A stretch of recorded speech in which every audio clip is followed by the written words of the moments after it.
Hai, selamat pagi semuanya. Selamat berjumpa lagi dengan saya Rida Farida.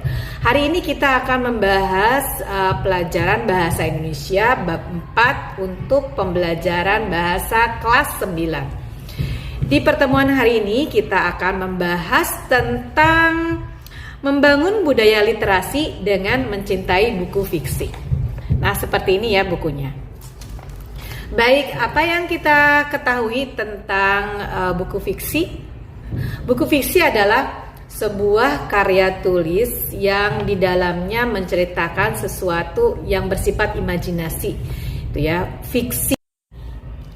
Nah, untuk kegiatan pembelajaran hari ini kita memiliki 4 tujuan kegiatan pembelajaran. Yang pertama adalah kita akan menggali informasi dari unsur-unsur buku fiksi. Kemudian yang kedua adalah membuat peta atau garis alur dari buku fiksi yang akan kita baca. Yang ketiga adalah menelaah hubungan dari unsur-unsur yang ada di dalam buku fiksi tersebut. Yang keempat adalah kita akan memberikan atau menyajikan tanggapan terhadap buku fiksi. Nah, selanjutnya yang termasuk dalam buku fiksi atau buku jenis fiksi itu apa aja? Yang pertama adalah novel, yang kedua adalah cerpen, ketiga adalah fabel, kemudian drama juga termasuk fiksi. Apakah kalian memiliki koleksi buku fiksi novel? Nah, mungkin di Indonesia banyak remaja menggemari karya tulis dari Andre Hirata. Itu novelis dari Indonesia. Atau mungkin juga Terelie seperti itu. Dan karya tulisnya sempat membooming di Indonesia. Di dalam sebuah karya tulis, contohnya adalah buku fiksi, maka di dalamnya ada unsur intrinsik dan unsur ekstrinsik. Nah, yang akan kita bahas hari ini adalah unsur intrinsik. Untuk unsur intrinsiknya apa aja? Yang pertama adalah tema. Kemudian yang kedua, alur atau plot. Yang ketiga adalah amanat. Yang keempat, sudut pandang. Kemudian untuk yang kelima adalah latar, keenam tokoh, dan 7 adalah gaya bahasa. Nah, masih ingatkah tentang gaya bahasa? Oke, sekarang yuk kita ingat-ingat lagi kegiatan pembelajaran sebelumnya.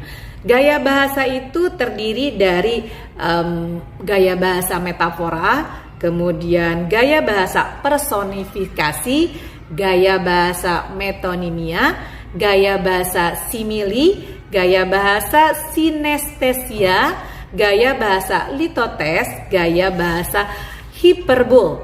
Nah, gaya bahasa mana yang biasa kalian gunakan ketika kalian menulis sebuah fiksi? Nah, bagaimana? Apakah kalian sudah memilih salah satu karya tulis fiksi, baik itu novel, cerpen, drama, atau fabel? Nah, sekarang kita akan mempelajari tentang teknik membaca. Mungkin kalian pernah dengar teknik membaca, ada scanning, ada skimming, dan yang hari ini akan kita bahas adalah teknik membaca SQ3R. Jadi SQ3R. Apa sajakah itu? Yang pertama adalah S, survei. Di dalam kegiatan survei ada kegiatan memeriksa, kemudian meneliti dan mengidentifikasi suatu teks. Kemudian Q atau key questioning atau question. Question itu adalah menyusun daftar pertanyaan yang relevan dengan teks. Oke, kemudian R, read, itu adalah kegiatan membaca teks secara aktif. Kemudian R yang keduanya adalah recite. Recite itu contohnya adalah menjawab dan menghafal setiap jawaban yang telah ditemukan dari buku fiksi yang kita baca. Kemudian R berikutnya adalah review. Review adalah kegiatan meninjau ulang seluruh jawaban atas pertanyaan yang tersusun pada langkah kedua dan ketiga tadi. Nah, kegiatan S3QR ini akan membantu kita sebagai pembaca novel atau cerpen atau buku fiksi lainnya untuk memahami apa yang sedang dibicarakan dalam buku fiksi tersebut. Nah, setelah kita paham dengan bagaimana cara atau teknik membaca, maka selanjutnya kita akan membuat sinopsis. Mungkin membuat sinopsis bukan sesuatu hal yang baru ya buat kita. Namun hari ini kita akan membuat sinopsis yang mungkin lebih baik dari sebelumnya. Oleh karena itu, kita akan mengikuti tahapan bagaimana cara membuat sinopsis yang baik. Yang pertama adalah baca dan pahami informasi secara umum. Seperti apa? Seperti misalnya judulnya apa, kemudian siapa pengarangnya atau editornya siapa, kemudian nama penerbitnya, penerbitannya kemudian di mana, dan tahun terbitnya kapan. Nah, semakin baru mungkin akan semakin menarik, atau mungkin juga ada yang menyukai novel-novel yang lama seperti itu. Kemudian yang kedua adalah baca dan pahami isi secara umum melalui daftar isi dan pengantar. Nah, jangan lupa baca daftar isi dan pengantarnya juga, karena itu akan memperkuat pemahaman kita terhadap buku fiksi yang akan kita baca. Yang ketiga adalah perhatikan sistematikanya. Bagaimana sistematika penulisan buku?